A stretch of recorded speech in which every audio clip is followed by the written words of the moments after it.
బంగారం ధరలు ఆకాశాన్ని అంటుతున్నాయి. అయితే బంగారం ఇంతలా పెరగడానికి కారణం ఏంటి? బంగారంలో ఇన్వెస్ట్ చేయొచ్చా? ఎవరు చేయొచ్చు, ఎవరు చేయకూడదు? ఇలాంటి ఎన్నో విషయాలు ఈ వీడియోలో తెలుసుకుందాం. ముందుగా బంగారం ఎందుకు పెరుగుతుందో తెలుసుకుందాం. దీనికి చాలా రీజన్స్ ఉన్నాయండి. అందులో మొదటిది గ్లోబల్ ఎకనామిక్ అన్సర్టెనిటీ. అంటే ఎప్పుడైతే ప్రపంచ దేశాల మధ్య ఏదైనా వార్, లేకపోతే ఏదైనా పొలిటికల్ టెన్షన్ ఆర్ ఏదైనా ట్రేడ్ డిస్ప్యూట్ వచ్చిందనుకో, ఇన్వెస్టర్స్ అందరూ నర్వస్ అయిపోయి భయపడిపోతారండి.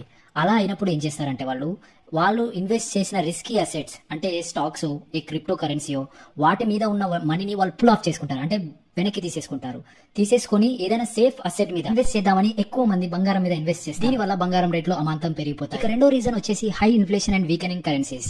ఇన్ఫ్లేషన్ పెరిగినప్పుడు, ఇన్ఫ్లేషన్ అంటే ధరలు పెరగడం అండి. సో ఇన్ఫ్లేషన్ ఎప్పుడైతే పెరుగుతుందో మనీకున్న వాల్యూ పడిపోతుంది. అప్పుడు ప్రజలు ఆ ఇన్వెస్టర్స్ ఏం చేస్తారంటే ఏ అసెట్స్ అయితే ఎక్కువ కాలం దాకా అలా హోల్డ్ చేసి ఉండగలుగుతాయో వాటిని చూసుకుంటారు. So gold is the best option for them. ఎందుకంటే ఎప్పుడు ఇన్ఫ్లేషన్ వచ్చినా గోల్డ్ యాక్చువల్ గా చాలా బాగా పర్ఫామ్ చేసింది.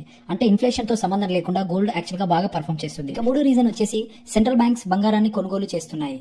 చైనా, భారతదేశం, రష్యా వంటి పెద్ద దేశాలు భారీ మొత్తాల్లో బంగారాన్ని కొనుగోలు చేయడం వలన తమ దగ్గర ఉన్న విదేశీ నిల్వలను డైవర్సిఫై చేస్తున్నాయి. ఇలా చేయడం వల్ల ఆ దేశాలు యుఎస్ డాలర్ పై తక్కువగా ఆధారపడి ఉంటాయని. ఇక నెక్స్ట్ రీజన్ వచ్చేసి మార్కెట్ వాలటిలిటీ. ఎప్పుడైతే stock market or crypto markets fluctuate అవుతూ ఉంటాయో పీపుల్ సెక్యూర్ గా ఫీల్ అవ్వరు. సో ఇన్వెస్టర్స్ వాళ్ళ మనీని పుల్ అవుట్ చేసి సేఫ్ అండ్ వాలటైల్ అసెట్ అయిన బంగారం మీద పెడతారు. దీనివల్ల మళ్ళీ బంగారం ధరలన్నీ పెరుగుతుంటాయి, ఎందుకంటే డిమాండ్ పెరగడం వల్ల. నెక్స్ట్ రీజన్ వచ్చేసి ఇంట్రెస్ట్ రేట్ ఎక్స్పెక్టేషన్స్. ఎప్పుడైతే ఇంట్రెస్ట్ రేట్ తగ్గుతుంది అనిపిస్తుందో సేవింగ్స్ అకౌంట్స్ అండ్ బాండ్స్ నుంచి ఇంట్రెస్ట్ చాలా తక్కువగా వస్తుంది.